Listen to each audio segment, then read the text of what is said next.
Mesdames, Messieurs, bonjour. Votre revue d'actualité de ce vendredi. Dans le cadre des élections législatives du 17 novembre prochain, le journalisme mène à tout à condition d'en sortir, disait l'écrivain français Gilles Janine.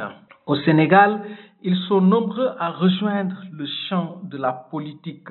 D'ailleurs, en vue des législatives anticipées du 17 novembre prochain, certains journalistes sont investis sur les listes nationales ou départementales des différentes coalitions. Qu'ils soient doyens des rédactions ou de jeunes reporters, des journalistes ont choisi d'assumer leur engagement politique. Certains d'entre eux, interrogés sur la question de ce choix, ne tergiversent pas. L'engagement politique est un prolongement de l'engagement citoyen du journaliste. Amadou Ba est le directeur de publication de l'As quotidien, le maire de la commune de Missira dans la région de Tambacounda et la tête de liste nationale de la coalition Naforé Sénégal, une coalition en lice pour ces prochaines législatives. Le diplômé de la 34e promotion du Centre d'études des sciences et techniques de l'information CESTI estime que le dénominateur commun entre le journaliste et le politique, c'est d'être au service des communautés. Nous avons opté d'être au service des Sénégalais. C'est notre mission en tant que journaliste pour permettre à l'État central de disposer d'éléments d'appréciation pour pouvoir agir. C'est déjà de la citoyenneté. Maintenant, lorsqu'on franchit le pas, on se met à la place de celui qui décide parce que l'on connaît déjà ce dont souffrent les populations. En connaissance de cela, si on est acteur, on agit, affirme Amadou Ba. D'ailleurs, pour Mariam Selikan Diop, journaliste formée au CECI avec plus de 30 ans d'expérience à la radiodiffusion nationale sénégalaise RTS, le journaliste doit à un moment donné faire de la politique qui est définie comme étant la gestion de la cité. Aujourd'hui, qui mieux qu'un journaliste peut contribuer à une bonne gestion de la cité quand il a été témoin à voir des gouvernements se succéder. Il est important à un moment donné pour le journaliste de s'impliquer, estime la tête de liste départementale de la coalition Dundu à Matam. Ainsi donc, l'engagement par la plume et l'engagement politique peuvent être complémentaires pour Cheikh Tidiane Kandé, journaliste investi sur la liste des suppléants de la coalition Jàmm ak Njariñ dans le département de Rufisque. Si le journalisme alimente le débat public et informe les décideurs, l'engagement politique transforme ces discussions en actions directes par le bien du pays. Les deux sont nécessaires pour un fonctionnement démocratique sain. En ce moment, Mamadou Ibra Kane, ex-directeur général du groupe Immédiat, par ailleurs président du mouvement Demain, c'est maintenant membre de la coalition Jàmm ak Njariñ, estime l'expérience professionnelle doit servir celui ou celle qui décide de s'engager en politique. Farba Ngom n'a pas mâché ses mots à l'occasion du grand meeting de clôture qu'il a organisé ce jeudi dans son fief à Agnam. Dans ses propos, le candidat investi sur la liste nationale de la coalition Takku Wallu Sénégal s'est adressé directement au Premier ministre Ousmane Sonko pour lui exprimer sa fierté de ce qu'il est grâce à Dieu. Toi, Ousmane Sonko, tu as pris la parole pour dire que je suis griot. Moi, le griot que je suis, j'en suis très fier. Je suis griot de père et de mère et mes épouses sont aussi des griottes. Mes filles vont se marier avec des griots, s'est-il réjoui. Elhadji Farba Ngom d'ajouter, mais c'est Dieu qui dispose et qui décide. Aujourd'hui, Dieu a décidé que c'est Farba Ngom qui est là et je sais que j'ai réussi parce que tu parles de moi dans tes meetings et rencontres politiques. Toujours dans le chapitre de la campagne électorale au Sénégal, la campagne électorale vit ces dernières heures à moins de 3 jours des législatives anticipées fixées au 17 novembre prochain.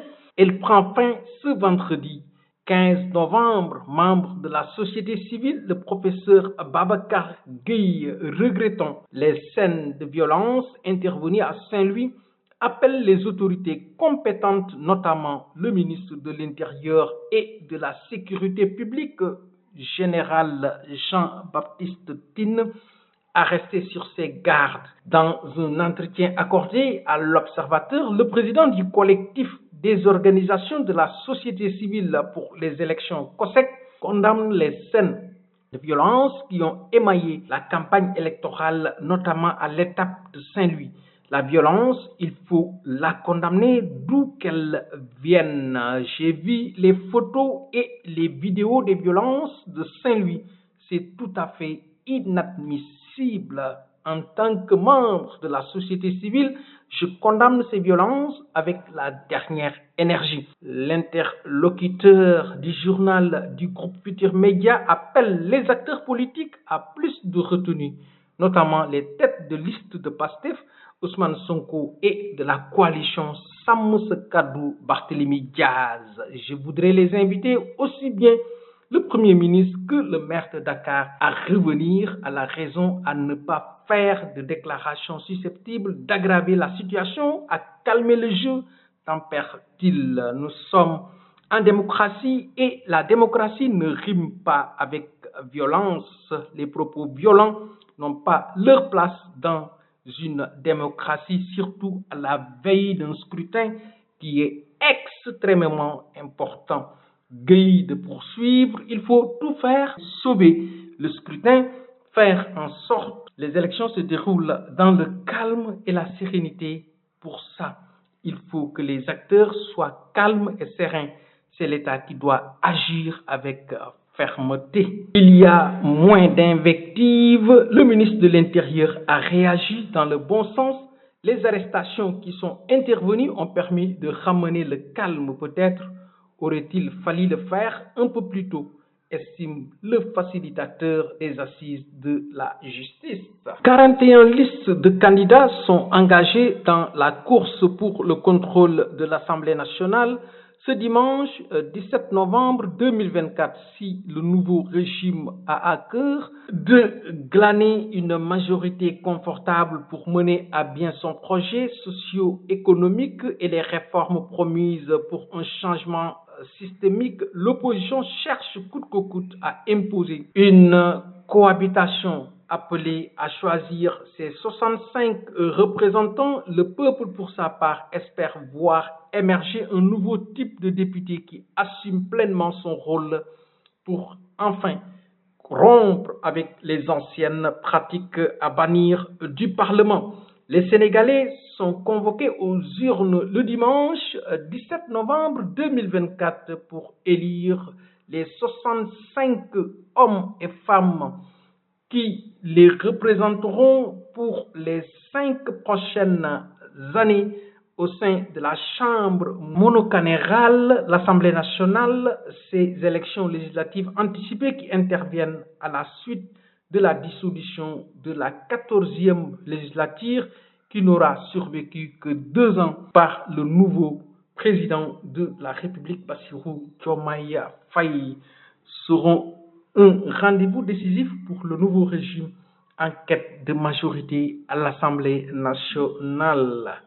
Terminons cette revue d'actualité par une page sportive. Après le défi, la rencontre, champion du monde, One Champion, grâce à sa victoire sur le Russe Anatoly Malikin, Regrec a rencontré Francis Ngannou, également champion du monde de lourd, PFL, mercredi dernier à Dubaï.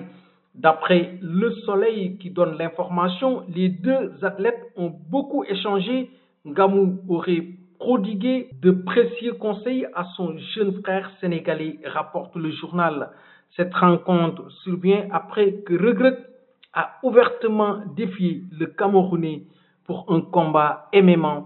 Aziz Ndiaye et son frère Baye Ndiaye d'Al Bourrakh Production se disent prêts à organiser le combat. Pour le moment, rien n'indique Ngamou et Reug s'affronteront un jour dans les arts martiaux mixtes. Plusieurs sources avancent d'ailleurs que Ngamou ne préférerait pas se rassurer à un athlète africain, tempère Le Soleil. C'en est tout pour votre revue d'actualité de ce vendredi que vous suivez sur votre chaîne préférée, Référence TV, la chaîne qui vous donne l'actualité à temps réel.